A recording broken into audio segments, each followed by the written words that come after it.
me dis que c'est évident que vous ratez quelque chose. Donc j'aimerais comprendre, je ne comprends pas votre démarche. L'association L214 a donc diffusé de nouveau des images atroces, mais cette fois-ci de l'abattoir de Vigan. La bête a été tuée, bon, elle n'a pas souffert. Je comprends pas, expliquez-moi. On croit qu'on a compris, puis en fait non, on n'a pas compris, puis en fait on se dit peut-être que si, puis en fait non. Vous ne voyez pas ce que je veux dire. Dans une pipe, Berthier, c'est quand même pas grand-chose, merde!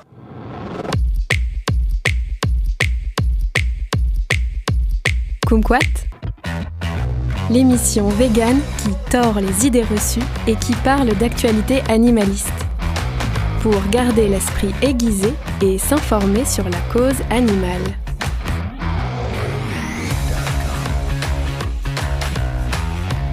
Kumquat format Animalisme et Esprit Critique reçoit Thomas Lepelletier pour une deuxième partie d'émission. Dans la première partie, nous avions discuté de ce que sont l'écologie et l'antispécisme et nous avons tenté de comprendre comment ces deux éthiques étaient agencées. Dans cette deuxième partie d'émission, nous allons, comme j'aime à le dire, mettre un peu plus les pieds dans le plat pour discuter concrètement des problèmes que pose l'écologie vis-à-vis de la cause animale et nous nous interrogerons sur la possibilité ou pas d'une convergence entre les deux. Pour cette deuxième partie, on va se demander plus concrètement si l'écologie actuellement dominante nuit-elle à l'antispécisme. Et moi, j'ai une première question, du coup, un peu pied dans le plat, Thomas, pour toi. Est-ce qu'on peut dire que l'écologie est spéciste ?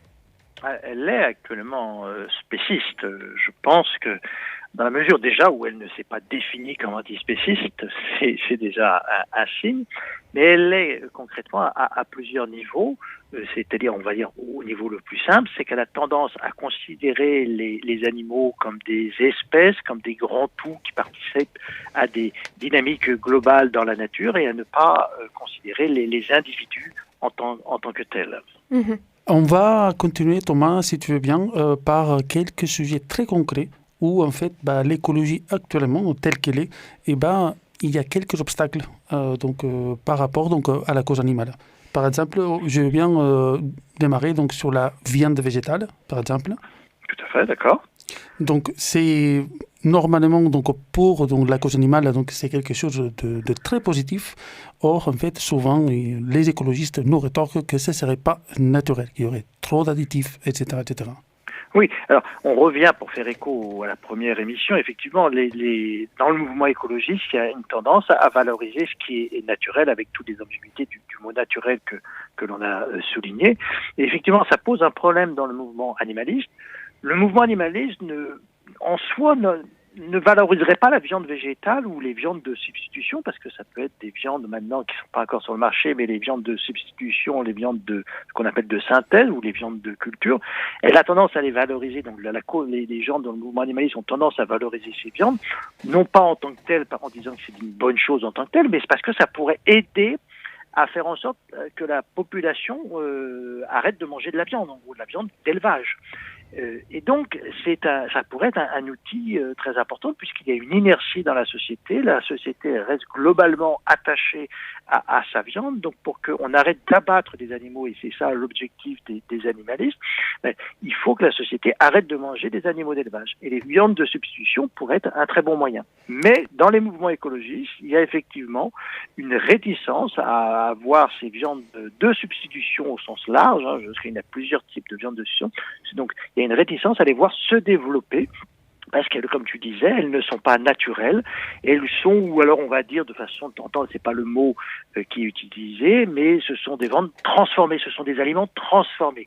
Et il y a une connotation négative associée à l'idée de transformation. Alors qu'il n'y a aucune raison d'avoir une connotation négative à cette idée de transformation, puisque la cuisine, d'une manière générale, c'est l'art de transformer les Tout à aliments. fait. Le pain, c'est un aliment transformé, la cuisine, donc quelque part, la notion de transformation en elle-même ne pose pas de problème. Il peut y avoir des mauvaises transformations, mais ça, c'est comme pour tout.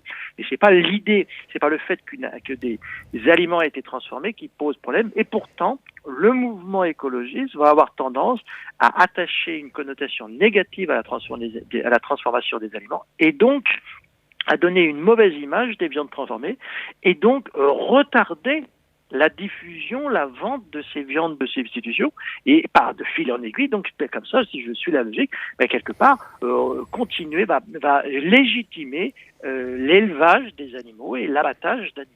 Sachant Là, que... il y a... Ouais. Pardon. Oui, vas-y. Sachant qu'il y a aussi sûrement une petite hypocrisie parce que l'argument aussi qui est donné, c'est de dire que, effectivement, du point de vue des écologistes, c'est mieux par exemple, de manger de la viande locale, etc., dans, je sais pas, des petits élevages, sachant que cette viande-là, elle est transformée aussi, en fait. Donc, c'est pas logique. De toute façon, toute viande la viande, c'est des végétaux transformés. Oui. Les animaux, on pourrait dire, ce sont des usines à transformer des végétaux en viande. Et c'est parce c'est comme ça ce qu'on mange. Quand on mange de la viande, c'est un intermédiaire. On va manger, au lieu d'aller manger directement les végétaux, on va manger des animaux qui ont transformé des végétaux. Donc toute cette idée de la transformation, je veux dire, c'est une idée un peu absurde, ou ce rejet de l'idée de la transformation. La transformation, ça fait partie de l'alimentation. On transforme toujours nos aliments. Et alors en plus, après, il y a un problème au niveau cette valorisation du petit élevage aussi participe d'une espèce d'hypocrisie de la part des écologistes, puisque de toute façon, il est impossible de manger les quantités de viande à l'échelle de la société que l'on mange actuellement en recourant à des petits élevages. Et ça serait même sur un plan, et c'est là souvent une des ironies, ça serait même une catastrophe pour l'écologie qu'on se tourne de plus en plus vers les petits élevages, puisque les petits élevages, par définition, sont des élevages extensifs, donc ils occupent un grand territoire, beaucoup plus que des élevages intensifs, donc quelque part, ça entraînerait, c'est ça l'ironie, ça entraînerait une plus grande destruction des milieux naturels de recourir à des élevages extensifs. Et ça, bon, et comme on pourra le voir, les écologistes ne sont pas à un paradoxe près. Il y a un autre sujet, il y en a beaucoup, mais bon, un deuxième que j'aimerais mettre en avant, c'est l'aide aux animaux dits sauvages dans leur milieu naturel.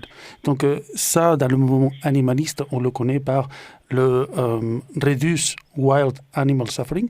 Et donc, en tant qu'animaliste, on va être pour cette intervention, et donc pour aider les êtres sentients qui sont dans l'environnement qu'on dit naturel, alors que les écologistes, ils vont tendre à dire non, il ne faut pas toucher à la nature. Alors, juste avant que tu répondes, Thomas, j'y mettrais peut-être un petit veto, mais je ne pense pas que ça soit majoritaire non plus dans l'animalisme. C'est un sujet qui est débattu, en effet. Ouais, voilà, peut-être. Tout à fait. Donc, je vais répondre, oui, alors, tout à fait. Je vais répondre aux deux éléments de vos deux questions, là.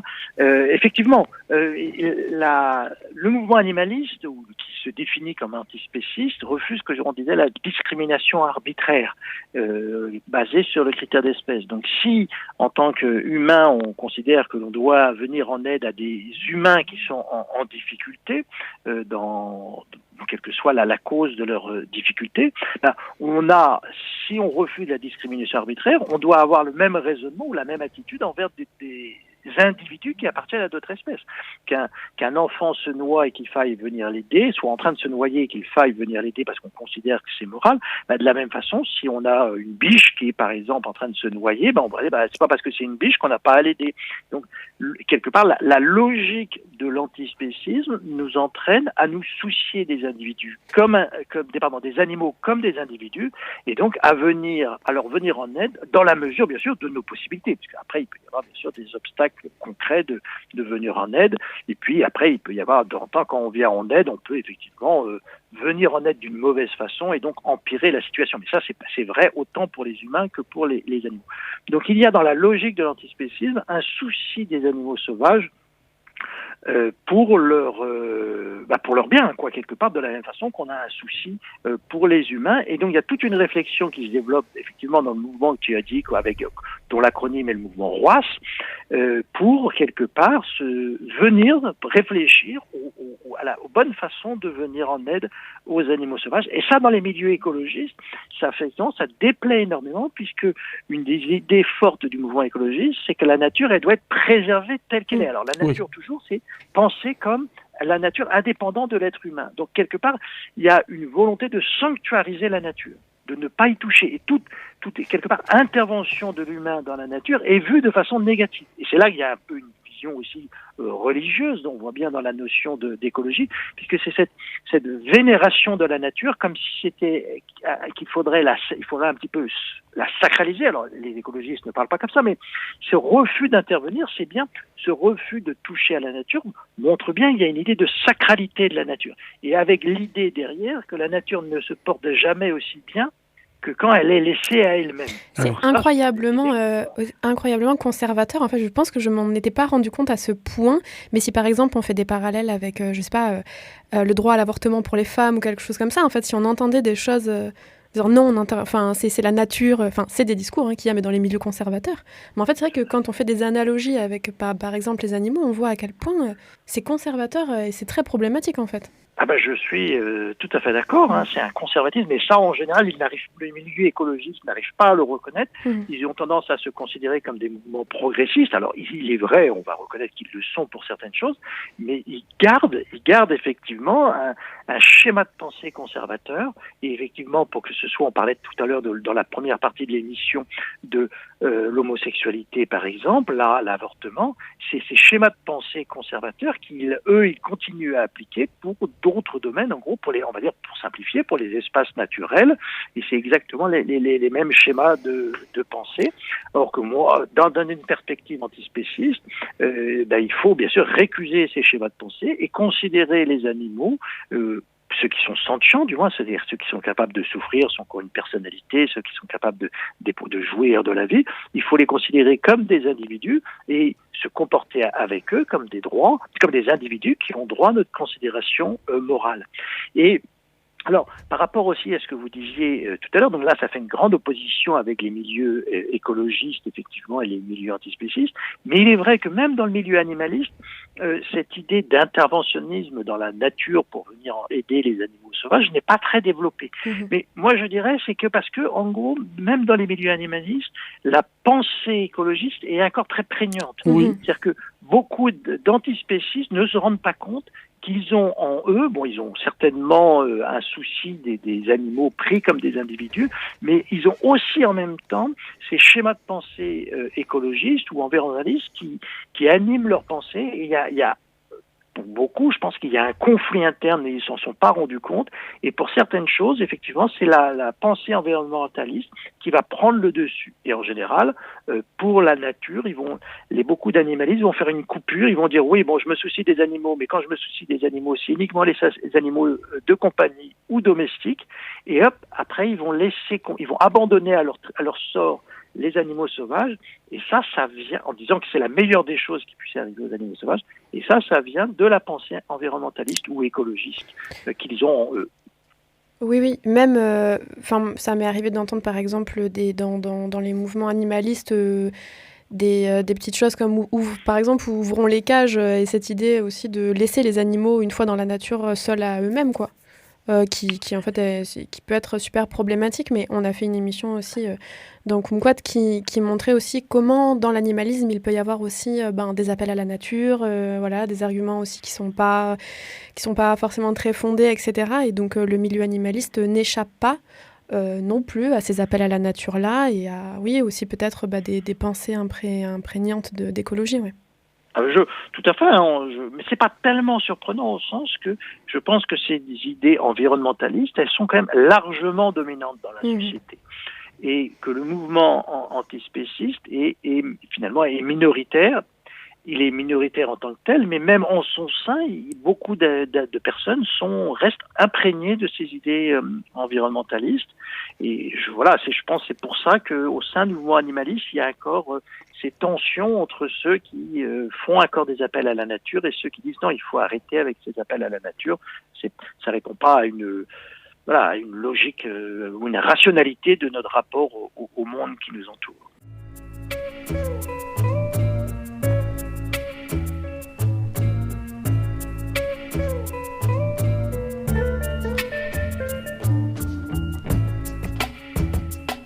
Il reste deux autres gros sujets, donc je veux bien les introduire, Thomas, et après donc toi tu pourras commenter. C'est le premier, c'est donc l'élevage. Donc en soi, l'élevage, l'animalisme en fait, donc il va viser donc à abolir l'élevage, dans l'exploitation animale en tant que telle, alors que les écologistes, non, c'est pas le sujet pour eux, donc ils vont parfois promouvoir donc, le retour du pastoralisme.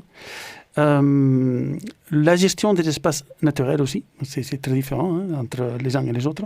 Et il reste donc un dernier sujet qui me semble très important, c'est les OGM. Les OGM qui ont été diabolisés, donc on a vraiment pris un mauvais virage en France avec ces sujets. Or, par exemple, rien que pour donc la synthèse de l'insuline, donc qui sert finalement à éviter donc l'élevage de cochons, donc parce qu'avant ça faisait comme ça, donc et même pour la production de B12 aussi. Donc on voit bien que les OGM c'est incontournable. Or l'écologie elle va diaboliser les OGM, c'est même un sujet très très compliqué. Alors on va aller dans l'ordre. Donc effectivement l'élevage, il y a une opposition comme dire. On parlait des rapprochements possibles entre l'écologie et l'antispécisme. Alors, comme je disais dans la première partie de l'émission, il y a un premier degré, il y a un rapprochement puisque les écologistes en général sont contre l'élevage industriel. Donc, on peut que se féliciter de cette prise de position. Mais, comme je le disais, c'est par rapport au caractère industriel qu'il s'oppose. C'est pas l'élevage en lui-même qui pose problème à la pensée écologiste, c'est le côté industriel. Alors, si déjà, bien sûr, on pouvait abolir l'élevage industriel, ça serait bien. Donc, dans ce sens-là, les écologistes peuvent être des alliés, effectivement, des antispécistes.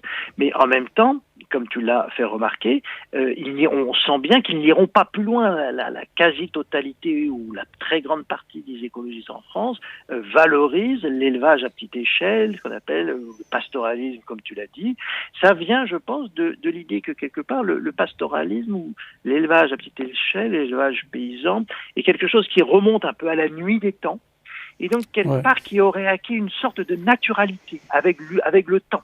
Vous voyez, et que quelque part ça ferait partie des choses qu'il faut préserver, même si c'est humain, alors qu'en général dans les mouvements écologistes il y a une tendance à rejeter ce qui est d'origine humaine et à valoriser ce qui est naturel. Le pastoralisme, il est ancien, donc maintenant il y a un biais d'ancienneté quelque part. Il fait partie, on pourrait presque dire qu'il fait partie du paysage, parce que ça c'est aussi une idée importante. On veut préserver le paysage et le pastoralisme c'est ce qui a fait le paysage. Et donc c'est pour ça qu'il échappe à la critique et il est même valorisé. Et c'est là que ça pose bien sûr un problème, un conflit à terme, parce que s'il y a une alliance, imaginons qu'il y ait une alliance politique entre les antispécistes et les écologistes pour en mettre fin à l'élevage industriel, si cette alliance débouchait sur un résultat positif, après il risquerait d'y avoir un conflit entre ceux qui veulent préserver le pastoralisme et ceux qui veulent au contraire y mettre un terme. Et donc je ne sais pas si l'alliance avec les écologistes, elle est durable sur la longue durée. Et alors, pour revenir aux OGM, c'est effectivement là un élément aussi clé. Indépendamment de la question animale, les OGM, ça interroge, ou le refus des OGM interroge pourquoi finalement s'opposer à une transformation de la génétique des éléments. Nous passons notre vie à transformer la nature autour de nous. Nous construisons des cabanes, nous construisons des maisons, nous construisons des immeubles, nous transformons les choses autour de nous. Nous sélectionnons les plantes, celles qui nous intéressent le plus. L'histoire de l'agriculture est une histoire d'une sélection génétique des plantes, et donc c'est bien une sélection des gènes qui nous intéressent. Donc l'histoire de l'humanité participe de cette transformation et de cette sélection du monde qui nous entoure pour que le monde nous soit plus agréable. Et sur les OGM, il y a eu une fixation des mouvements écologistes qui est incompréhensible au niveau de la biologie. Qu'est-ce qui ferait qu'un OGM poserait un problème? Ça, c'est une des grandes difficultés auxquelles, en général, les mouvements, les écologistes ont du mal à répondre. Et je pense que ça vient de l'idée que, là aussi, c'est parce que c'est une manipulation récente. Et on a oublié quelque part la sélection artificielle des plantes, qui est une sélection génétique des plantes. Elle est maintenant acceptée exactement comme pour l'élevage paysan. Elle est acceptée parce qu'elle remonte au ciel à la nuit des temps. Oui, mais la révolution néolithique, oui. Ici, Thomas, peut-être que c'est tout à fait ce que tu dis, mais il y a peut-être aussi l'idée du labo. Tu vois, c'est la chimie, c'est voilà. Tout à fait. C'est le monde moderne qui introduit le labo, qui introduit la blouse blanche, qui introduit quelque part. Ça fait moderne quelque part. Ça fait moderne dans ce que ça fait chimique, ça fait dans ce que les écologistes n'aiment pas. Alors autant la sélection artificielle qui remonte à 10 000 ans. Elle est acceptable puisque voilà, elle fait partie de l'aventure humaine et donc maintenant elle fait partie du paysage. Autant la sélection beaucoup plus efficace qui est la sélection, pas la sélection mais la modification génétique que l'on peut opérer dans des laboratoires, autant elle est rejetée parce qu'elle incarne justement une modernité que les écologistes rejettent. Alors ça, c'est toujours indépendamment de la cause animale, ça pose bien sûr un problème, mais même d'une manière générale, ça pose un problème après au mouvement animaliste, puisque quelque part le mouvement animaliste, en refusant de consommer des animaux, s'enlève quelque part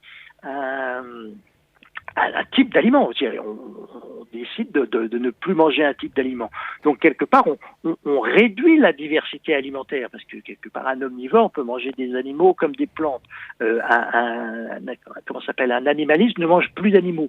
Et quelque part, avec les OGM, on pourrait rendre les végétaux beaucoup plus riches sur un plan nutritionnel. On pourrait leur permettre de pousser de façon bien plus profitable dans des environnements moins adaptés. Donc ça permet toute une richesse de la production végétale auquel on pourrait que se féliciter, surtout si on ne se met qu'à qui n'existe pas. Des végétaux. Et qui n'existe pas.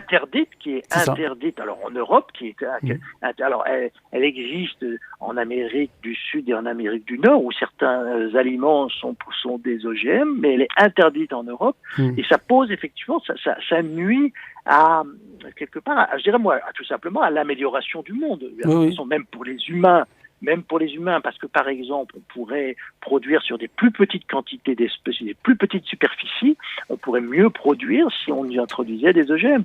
On pourrait apporter plus de nutriments dont les humains ont besoin en développant des OGM. Donc je dirais quelque part tout un processus d'amélioration du monde qui serait bien. Et ça gêne aussi les mouvements écologistes et environnementalistes, parce que eux, ils sont toujours dans l'idée de la valorisation de la nature, avec toujours, comme on disait, la dimension morale. La nature, elle est bien comme elle est. Et donc, quelque part, il y a ça qui les gêne. Donc, la manipulation génétique qu'on fait en laboratoire, c'est comme si on transforme la nature. Et donc, si on transforme la nature, c'est le sous-entendu, c'est-à-dire que la nature n'est pas bien comme elle est. Et donc c'est cette gêne, je pense, qui transparaît. Et donc il y a un refus de l'amélioration du monde. Or, moi je pense que non, il faut au contraire essayer d'améliorer le monde dans lequel on vit. Effectivement. Une autre chose qui peut poser problème, c'est l'expansion du bio. On en a un peu parlé tout à l'heure, mais le bio, ça accapare beaucoup d'attention et ça véhicule souvent une fausse image par rapport aux animaux. Et notamment, on peut entendre aussi des discours, par exemple, sur des poules élevées en plein air bio, où on a l'impression que c'est mieux pour les animaux et du coup, ça invisibilise encore plus, quoi. Ça aussi, ça peut être un souci. Alors, ça peut être mieux, je reconnais que le bio peut être mieux pour les animaux, au sens où le bio est souvent s'accompagne souvent d'un espace plus grand pour les animaux. Donc, c'est les animaux d'élevage. Donc, puisqu'ils ont un espace plus grand, en gros, ils sont élevés, on va dire, dans des meilleures conditions. Mais ça, je dirais, c'est un avantage, je dirais, à court terme pour les animaux qui sont élevés et tués. Mais globalement, le bio, au contraire, lui, il nuit à la pensée environnementaliste, à la pensée animaliste, puisque justement, avec cette idéologie que le naturel est bien, parce que c'est ça finalement l'idéologie du bio, il empêche que se développent d'autres produits qui pourraient remplacer les produits animaux. Et il met plein de bâtons dans les roues dans tous les efforts que font les animalistes pour qu'il y ait des produits de substitution qui soient adaptés donc justement aux véganes tout simplement. Alors par exemple, avec des mesures qui sont complètement arbitraires. Quand on veut par exemple rajouter du calcium à du lait, ça peut pas être considéré comme bio. Quand on veut rajouter de la vitamine du lait comment ça s'appelle, du lait végétal, d'accord. Quand on veut rajouter du calcium à du lait végétal, ça peut pas être bio. Quand on veut rajouter de la B12, de la même façon, des vitamines, on peut rajouter de la B12. Pour cause de la nouvelle réglementation européenne, c'est ça, parce que ça peut pas être bio, donc quelque part, ça va fermer. Ça permet pas à des produits de substitution de se diffuser dans le monde, puisqu'il y a les contraintes comme ça au niveau de l'idéologie du bio. Et puis le bio aussi, il alimente avec cette valorisation du naturel, il a tendance à dénigrer ce qu'on appellerait les engrais de synthèse, puisqu'il ne faut pas mettre des engrais de synthèse, et donc à valoriser les engrais naturels. Et les engrais naturels, en grande partie, ce sont des engrais d'origine animale. Donc, quelque part, le bio, il entretient le cycle de l'élevage, de l'agriculture qui repose sur l'élevage. Ouais. Et donc, quelque part, on n'arrive pas, avec le bio, on n'arrive pas à sortir de cette idée qu'il faut forcément des animaux. Alors, une politique antispéciste, c'est bien de faire comprendre aux gens qu'on n'a pas besoin des animaux, à la fois pour les manger, mais on n'en a pas non plus besoin pour l'agriculture. Or, le bio va remettre cette idée qu'il faut au contraire obligatoirement des animaux pour des engrais. Et parce que pour eux, le concept d'engrais synthétique est en soi mauvais, parce qu'il y a le mot synthétique, et donc ils vont le rejeter. Donc quelque part, si c'est vrai, je reconnais que le bio a un effet positif direct pour les animaux qui sont élevés en bio, parce qu'on leur donne un peu plus d'espace. Donc dans ce sens-là, je suis d'accord, ça peut avoir un petit avantage, mais globalement, pour la diffusion des idées véganes, on va dire, ou la diffusion des idées antispécistes, ça met des bâtons dans les roues au développement du mouvement. J'ai même lu, Thomas, que dans les engrais, donc, ils utilisent aussi donc, les déchets des abattoirs et des couvoirs. Voilà. Donc, après, je voulais revenir sur le fait, Thomas, que finalement, le bio, il prend beaucoup de place dans l'esprit des gens. Et donc avec d'autres, le local et compagnie. Et donc, du coup, tous ces aspects qui sont, pourquoi pas, intéressants, mais ils ne devraient pas passer devant. Le sujet principal, celui qui pèse le plus, c'est le végétal. Donc, la végétalisation des assiettes, ça devrait être le gros caillou, mais souvent, en fait, il va passer tout à la fin, quand c'est pas carrément oublié. J'ai une anecdote sur par rapport à cette question. C'est que j'avais une fois rencontré une élue locale qui essayait justement de faire en sorte que dans sa circonscription, les collectivités mettent de plus en plus de produits végétariens, pas de produits de repas végétariens. Et les services de la ville lui disaient que c'était compliqué, qu'ils avaient déjà beaucoup de mal à faire en sorte que les repas soient bio. Et alors, c'était quelque part introduire des repas végétariens, c'était une complication supplémentaire, vous voyez. Et disait l'objectif, c'est déjà qu'on ait des repas bio. Et là, on voit bien qu'au niveau des injonctions sociétales, puisque c'est ça, il y a des compétitions entre les injonctions sociétales. Et la recherche du bio, comme elle est mise en avant partout dans les discours politiques ou dans les politiques publiques, quelque part, ça nuit effectivement à l'autre demande qui est la demande de végétalisation. Donc si on arrêtait de valoriser le bio, on pourrait enfin se concentrer effectivement, comme dans ce que tu dis, ce qui est le plus important, ce qui est la végétalisation des repas. Mais non, la priorité actuellement dans notre société, c'est le bio, donc quelque part la question animale, elle passe après. J'ai un petit ainsi, s'il te plaît, sur l'agriculture bio. C'est que souvent, en fait, on ne parle pas du fait que, normalement, d'après ce que je peux lire, donc les études disent qu'il faut plus de surface et plus d'eau. Et rien qu'en termes de surface, c'est entre 20%, voire jusqu'à 110% de plus. Alors, est-ce que vraiment, pourquoi est-ce que ça, c'est jamais discuté? Je pense que c'est toujours, en gros, il y a une idée. Les gens vont avoir une idée en tête. C'est difficile d'en avoir deux en tête. Si les gens vont avoir une idée en tête, si le bio c'est naturel, donc c'est bien. Je dirais quelque part ça suffit. Après, on ne va pas rentrer dans les détails pratiques de la façon dont on réalise du bio. Et je pense que donc tous ces aspects qui sont concrets, ces aspects de demande d'une plus grande superficie, ils sont oubliés. Et ça entraîne un certain nombre même de grands paradoxes, parce que de temps en temps, on pourrait se dire que finalement, ce qui détruit le plus la planète, c'est pas l'agriculture intensive, c'est l'agriculture biologique. Puisque l'agriculture biologique, elle est celle qui va occuper le plus de terre, comme tu disais. Et que donc, si on a une agriculture intensive, c'est-à-dire qu'on a une agriculture qui, sur une plus petite superficie, va produire plus. Et donc, on peut laisser les environnements, on peut moins toucher aux environnements naturels. Donc, il y a une espèce de paradoxe là qui se calcule, et effectivement on peut voir que si à production égale, effectivement, comme tu disais, il faut plus de superficie, donc il faut plus détruire les espaces naturels. Donc ça, c'est des paradoxes que l'idéologie environnementaliste n'aborde pas, mais ce sont des vraies questions, des ironies un peu quelque part de la situation où on en reste à l'idée que le bio est bien.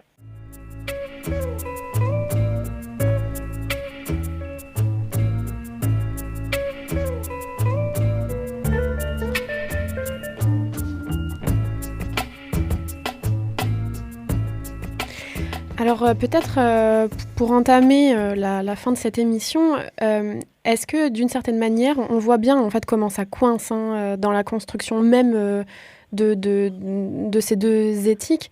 Est-ce qu'on peut dire que comme la question écologique, elle est bien installée quand même dans les débats de société, qu'elle a bien infusé partout et qu'elle prend aussi beaucoup la place même médiatique, est-ce que d'une certaine manière, ça écrase pas la cause animale ? Qu'est-ce que tu penses, toi Thomas, par rapport à ça? Est-ce que finalement l'écologie invisibilise pas les animaux, quoi? Alors moi je dirais qu'elle l'a déjà invisibilisé. Dans l'histoire récente, en gros des 10 dernières années, quelque part la cause environnementale a pris la place de la cause animale. Et je me fais référence au début des années 2010, quand le mouvement animaliste naissait en France, où on commençait à parler de plus en plus de la cause animale. C'est un peu l'émergence qui était liée à l'émergence de L214, de cette association. Et j'ai cru à cette époque-là que les mouvements animalistes allaient réussir à faire entendre leur voix et que l'ensemble de la population allait un peu se soucier de la cause animale. Et ce qui s'est passé, c'est que j'ai vu, à partir des années 2013-14, monter en parallèle un discours environnementaliste très fort, très puissant, et qui avait en plus un discours souvent très catastrophiste. Et la focalisation de la société s'est complètement déplacée. Alors elle commençait, je dirais, la société n'était pas focalisée sur la cause animale, mais quelque part la société découvrait le problème de la cause animale. On en parlait dans les journaux télévisés, c'était important, alors qu'avant c'était toujours caché d'une certaine manière. Et là, quand la cause environnementale est arrivée en force au milieu des années 2010, elle a écrasé la cause animale. Et de fait, maintenant, on parle quasiment plus des animaux.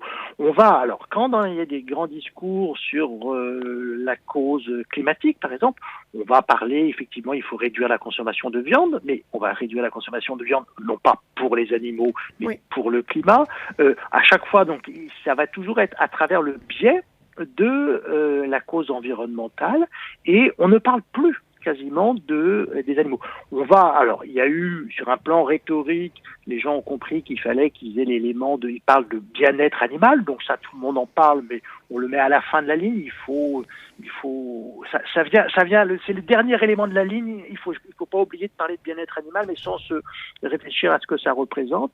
Et les mouvements animalistes, quelque part, qui commençaient à naître au début des années 2000, en 2010 en France, quelque part, ils ont disparu de la circulation, et dans la société, on n'en parle plus.